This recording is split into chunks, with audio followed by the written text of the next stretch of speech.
He would have been discovered by the beating of his heart, if by any mischance the jailers had entered at that moment.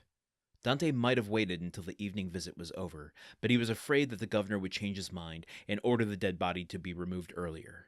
In that case, his last hope would have been destroyed. Now his plans were fully made, and this is what he intended to do.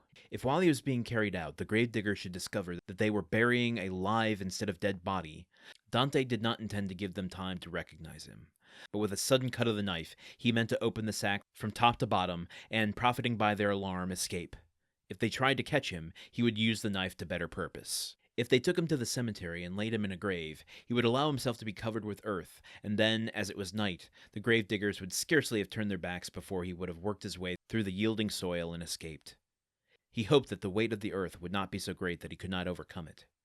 If he was detected in this, and the earth proved too heavy, he would be stifled, and then, so much the better, all would be over. Dante had not eaten since the preceding evening, but he had not thought of hunger, nor did he think of it now. His situation was too precarious to allow him even time to reflect on any thought but one. The first risk that Dante ran was that the jailer, when he brought him his supper at 7 o'clock, might perceive the change that had been made. Fortunately, 20 times at least, from misanthropy or fatigue, Dante had received his jailer in bed, and then the man placed his bread and soup on the table and went away without saying a word.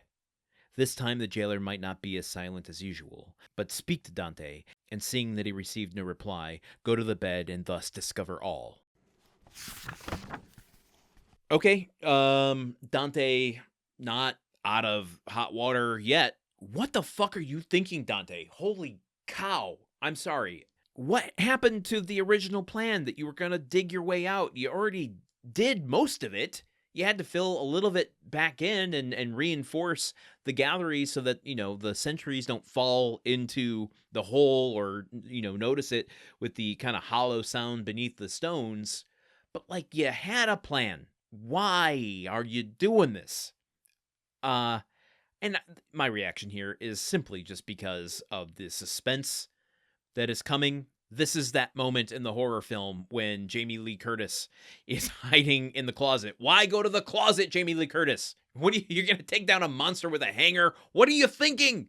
But we love it. It's suspenseful. It's crazy. He's going to get found out. How close to the wire is this going to get? I got to take a breath. Breathe with me, everyone. Okay. Side note, Dante does go through the mental exercise of saying, okay, my plan is to be buried alive. I hope that the earth doesn't crush me. Now, I would imagine, as we saw, everyone's kind of nonchalance with the procedures of Faria's passing, that, the gravediggers, are they going to go a full 6 feet underground? I got to imagine it's going to be a shallow grave. It's going to be shallow, so there might not be enough dirt to crush him.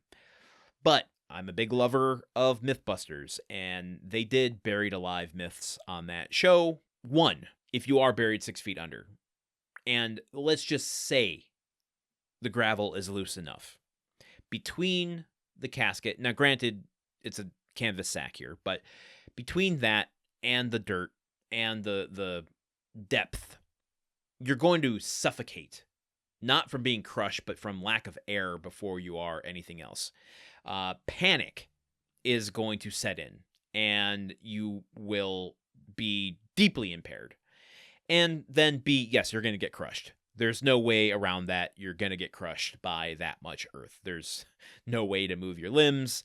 I mean, you're talking hundreds and hundreds of pounds weighing down on your body. You think you're going to lift a hand to, cut a sack with a knife and then start to claw your way up? I don't think so. That's not happening. Dante, this is a terrible idea. What are you even doing? Holy shit. Okay, let's keep going. What's going to happen tomorrow? I don't know. Is this plan going to fucking work? My God, I am so sorry I'm swearing so much this chapter. I am sorry. I don't care, though. Let's keep going. Tomorrow, we're in the middle of chapter 20. It's a fast one. Okay, goodbye. The Countdown of Monte Cristo is part of the Gruntwork Podcast Network. This show is produced, edited, and hosted by Landon Solano. The original text of The Count of Monte Cristo by Alexandre Dumas. Theme song by Magic Solo.